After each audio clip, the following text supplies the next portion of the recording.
স্বাগত ডিবিসি সংবাদে আপনাদের সাথে আছে হিমাদ্রি রাহা। এবারে জানাবো খবরের বিস্তারিত। শহীদ ও আন্তর্জাতিক মাতৃভাষা দিবস আজ। শ্রদ্ধা ভালোবাসায় 52 ভাষা শহীদদের স্মরণ করছে জাতি। 21-এর প্রথম প্রহরে কেন্দ্রীয় শহীদ মিনারে শ্রদ্ধা জানান রাষ্ট্রপতি মোহাম্মদ শাহাবুদ্দিন এবং অন্তর্বর্তী সরকারের প্রধান উপদেষ্টা অধ্যাপক ডক্টর মোহাম্মদ ইউনুস। রাত 12:01 ফুল দিয়ে শ্রদ্ধা নিবেদন করেন রাষ্ট্রপতি মোহাম্মদ শাহাবুদ্দিন। এরপর শ্রদ্ধা জানান প্রধান উপদেষ্টা। পরে ভাষা শহীদদের প্রতি শ্রদ্ধা জানান প্রধান বিচারপতি ও উপদেষ্টা পরিষদের সদস্যরা। তিন বাহিনী প্রধানের পাশাপাশি সামাজিক রাজনৈতিক দলের নেতাকর্মী ও আইনশৃঙ্খলা বাহিনীর পক্ষ থেকেও জানানো হয় শ্রদ্ধা। এরপর কেন্দ্রীয় শহীদ মিনার উন্মুক্ত করে দেওয়া হয় সর্বসাধারণের জন্য। শহীদ দিবস ও আন্তর্জাতিক মাতৃভাষা দিবসে সারা দেশে ভাষা শহীদদের শ্রদ্ধায় স্মরণ করছে মানুষ। প্রথম প্রহর থেকে শহীদ মিনারে ভিড় সর্বস্তরের মানুষের। চট্টগ্রামে ঢলনামে মানুষের। নগরীর কেসিদের রোডের শহীদ মিনারে শ্রদ্ধা জানান city mayor doctor Shahadat Hossain ও স্থানীয় প্রশাসন সহ সর্বস্তরের মানুষ।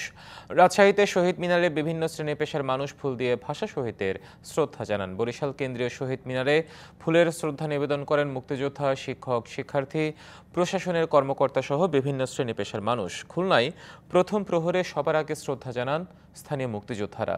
এছাড়া সিলেট, রংপুর, ময়মনসিংহ, খাগড়াছড়ি, নোয়াখালী, ফরিদপুর, কিশোরগঞ্জ সহ সারা দেশে ভাষা শহীদদের শ্রদ্ধাভরে স্মরণ করছে মানুষ। 52-এর প্রেরণায় নতুন বাংলাদেশ বিনির্মাণে প্রত্যয় সবার কণ্ঠে। এর মধ্যে কেন্দ্রীয় শহীদ মিনারে ভাষা শহীদদের প্রতি শ্রদ্ধা জানানোর খবর জানাবো। সেখান থেকে আমাদের সাথে যুক্ত হচ্ছেন সহকর্মী রিফাত তাসনোভা। রিফাত, জানাবেন সেখানে এখন সার্বিক চিত্র কেমন দেখছেন শ্রদ্ধা জানানোর? হিমাদ্রি, আপনাকে ধন্যবাদ জানাচ্ছি। এই মুহূর্তে আমি শহীদ বেদির একেবারে কাছে দাঁড়িয়ে রয়েছে এবং আপনি যদি একটু দেখায় তাহলে হয়তো দেখতে পাচ্ছেন যে একেবারে লোকে লোকারণ্য। বেলা বাড়ার সাথে সাথে ঢাকা এবং এর আশপাশের জায়গাগুলো থেকে কিন্তু অনেকে এসেছেন কেন্দ্রীয় শহীদ মিনারে শহীদদের প্রতি শ্রদ্ধা জানানোর জন্য এবং শহীদদের প্রতি শ্রদ্ধা নিবেদন করে খুব সুন্দরভাবে তারা আবার ফিরে যাচ্ছেন। একদিক দিয়ে ঢুকছেন, অন্য দিক দিয়ে তারা বের হচ্ছেন। কারণ একটা জিনিস আপনাকে বলে রাখি, এখানে যারা আইনশৃঙ্খলা বাহিনীর সদস্য রয়েছে তারা অত্যন্ত সুন্দরভাবে আসলে এই দায়িত্বগুলো পালন করছেন। কোনোভাবেই যেন ফুল ছিঁড়ে সেগুলোকে নোংরা করে কোনোভাবে যেন শহীদ বেদির যে সৌন্দর্য সেটি যেন নষ্ট করা না হয়, সেজন্য আপনি দেখতে পাচ্ছেন এখানে যারা স্কাউট রয়েছে, বিশেষ করে বিএনসিসি যে রয়েছে স্কাউট সদস্যরা রয়েছে, তারা সেই ফুলগুলোকে অর্থাৎ সেই তোড়াগুলো থেকে ফুলগুলো খুলে খুলে খুব সুন্দর করে তারা সেগুলো গোছানোর কাজগুলো করছে যেন কোনোভাবেই কোনো রকমের এছাড়া বিশৃঙ্খলা যেন তৈরি না হয়, এজন্য কিন্তু তারা খুব সুন্দরভাবে দায়িত্ব পালন করছে। আমি এখানে দেখতে পাচ্ছি স্কাউটের বেশ কয়েকজন সদস্য, বিএনসিসি সদস্য। আপনারা এখানে বসে আসলে যে কাজটি করছেন সেটি এই শহীদ বেদির সৌন্দর্য রক্ষার্থে করছেন। এখানে সবাই আসছে ফুল দিতে, কিন্তু আপনারা সেই ফুল গোছানোর কাজ, শৃঙ্খলা বজায় রাখার কাজটি করছেন। আপনাদেরও ভাষার প্রতি সেই ভালোবাসা আছে, শ্রদ্ধা আছে, কেমন লাগছে? প্রথমত বিএনসিসির একজন সদস্য হিসাবে মূল বেদিতে কাজ করা এবং শৃঙ্খলা রক্ষার কাজে নিজেকে যুক্ত রাখার জন্য নিজেকে খুবই ভালো লাগতেছে। আজকের দিনটাও অনেক সুন্দর, কারণ আমরা আমাদের মাতৃভাষার প্রতি শ্রদ্ধা নিবেদন করতে পারছি এর মাধ্যমে। আর যেহেতু এটাও খুবই একই সাথে জাতীয় এবং আন্তর্জাতিক পর্যায়ের একটা অনুষ্ঠান আমরা বলবো, তো আসলে এই সদস্যদেরকে কিন্তু ধন্যবাদ জানাতেই হয়, কারণ এই শহীদ বেদির সার্বিক যে পরিস্থিতি সুন্দর রাখা, সার্বিক পরিস্থিতি যদি আমরা বলি নিরাপদ রাখা, এই নিরাপত্তার সেই দায়িত্ব কিন্তু তারা পালন করছে। এবং একই সাথে আরেকটি বিষয় এখানে বলে রাখি, আজকে কিন্তু সরকারি ছুটির দিন হওয়া সত্ত্বেও এবং শুক্রবার, কিন্তু তারপরেও আমরা দেখেছি আমাদের সাংবাদিক যে ভাইয়েরা রয়েছে এবং আমাদের সাথে সহযোগী হিসেবে যে ক্যামেরা পার্সন ভাইয়েরা রয়েছে, তারাও কিন্তু দায়িত্ব পালন করে যাচ্ছেন অত্যন্ত সুন্দরভাবে।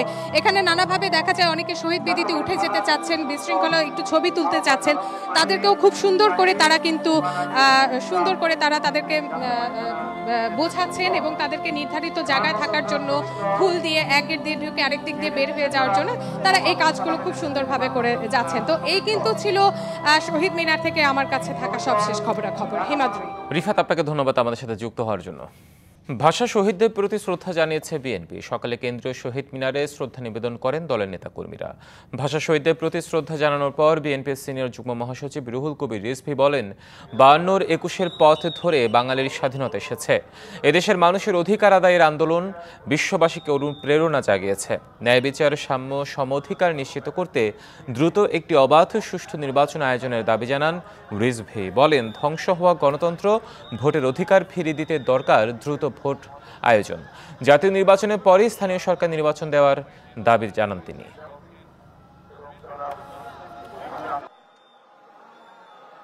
যে দেশের জনগণ এবং তরুণ প্রজন্ম আজকে যাদের 18 বছর বয়স, যাদের 21 বছর বয়স, তারা কেউ ভোট দিতে পারেনি। ভোট কি তারা জানে না?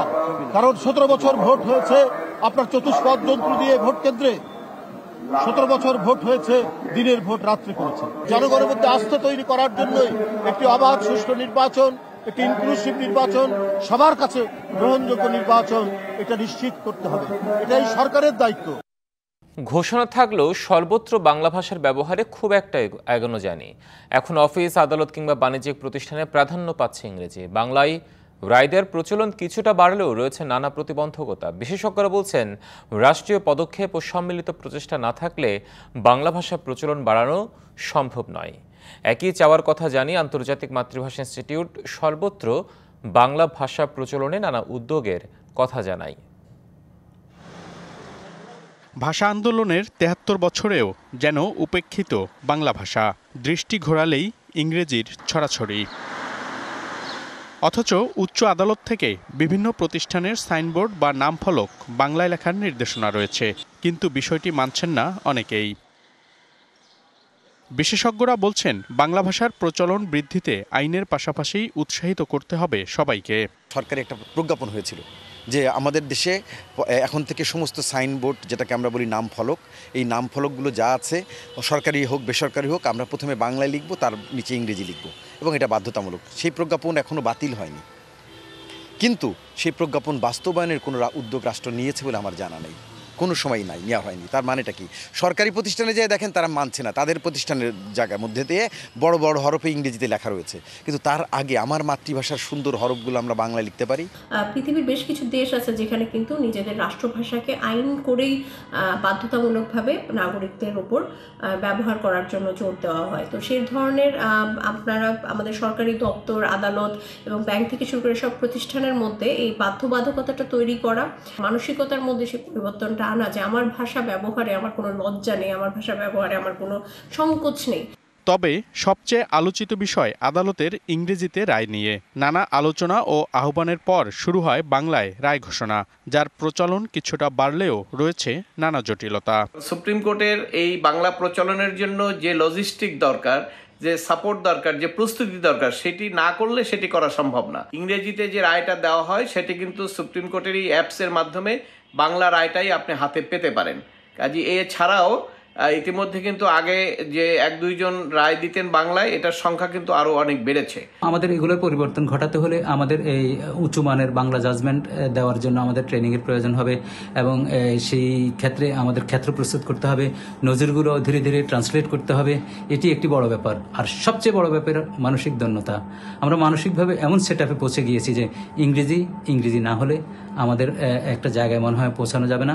আন্তর্জাতিক মাতৃভাষা ইনস্টিটিউট সর্বস্তরে বাংলা ভাষার প্রচলন বাড়াতে নানা উদ্যোগের কথা বলছে।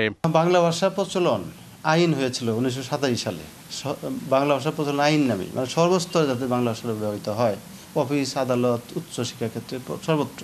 তারপরেও 2012 সালে কিন্তু আবার আইন হয়েছে, 14 সালেও হয়েছে। এই যে মানে প্রক্রিয়ার মধ্যে আমরা যাচ্ছি, প্রত্যেকে সেই দরদটা থাকতে হবে। সর্বস্তরে বাংলা ভাষার ব্যবহার বৃদ্ধিতে মানসিকতার পরিবর্তনও জরুরি বলে মনে করছেন বিশেষজ্ঞরা। মনিরুল সোহাগ, ডিবিসি নিউজ, ঢাকা। ইসরায়েলে 3টি বাসে বিস্ফোরণের ঘটনায় আতঙ্ক ছড়িয়ে পড়েছে। বৃহস্পতিবার রাতে তেল আবিবের 2টি এলাকায় এই ঘটনা ঘটে, তবে এখন পর্যন্ত হতাহতের খবর পাওয়া যায়নি। বিস্ফোরণের পর তেল আবিব শহরতলির ব্যাট ইয়ামের হালকা রেল লাইনের রেল চলাচল বন্ধ হয়ে যায়। ইসরায়েল জুড়ে বাসগুলোতে তল্লাশির নির্দেশ দেওয়া হয়েছে। বিস্ফোরণের পর ইসরায়েলি সেনাবাহিনীকে পশ্চিম তীরে সামরিক অভিযান জোরদার করার নির্দেশ দিয়েছে প্রতিরক্ষামন্ত্রী ইসরায়েল কাটজ। এই ইস্যুতে নিরাপত্তা সভা ডাকার পরিকল্পনার কথা জানিয়েছে নেতানিয়াহুর কার্যালয়। চ্যাম্পিয়ন্স ট্রফিতে গ্রুপ বি ম্যাচে আজ আফগানিস্তানের বিপক্ষে মাঠে নামবে একবারের চ্যাম্পিয়ন সাউথ আফ্রিকা। এবারে চ্যাম্পিয়ন্স ট্রফিতে প্রথমবারের মতো খেলছে আফগানিস্তান। পাকিস্তানের করাচিতে ম্যাচ শুরু বেলা ৩টায়। শক্তিমত্তে আফগানদের চেয়ে এগিয়ে আছে প্রোটিয়ারা, তবে পাকিস্তানের কন্ডিশনে সাউথ আফ্রিকার ম্যাচ জয় খুব একটা সহজ হবে না, যার প্রমাণ মিলেছে কদিন আগের ত্রিদেশীয় সিরিজে পাকিস্তান ও নিউজিল্যান্ডের বিপক্ষে ২ ম্যাচই হারতে হয়েছে প্রোটিয়াদের। অন্যদিকে সম্প্রতি টি-20-র পাশাপাশি ওয়ানডেতে ব্যাপক উন্নতি করেছে আফগানিস্তান। হেড টু হেডেও খুব একটা পিছিয়ে নেই আফগানরা। ২ দলের ৫ বারের দেখায় ৩ জয় প্রোটিয়াদের আর ২ বার জিতেছে রশিদরা। ২ দলের সবশেষ ওয়ানডে সিরিজেও জিতেছিল আফগানিস্তান। ডিবিসি সংবাদে ছিল এখনকার মতো। ডিবিসি নিউজের সংবাদগুলো পড়তে ভিজিট করুন dbcnews.tv আর ভিজিট করুন ডিবিসির ফেসবুক পেজ এবং ইউটিউব চ্যানেল। ডিবিসির সঙ্গে থাকুন।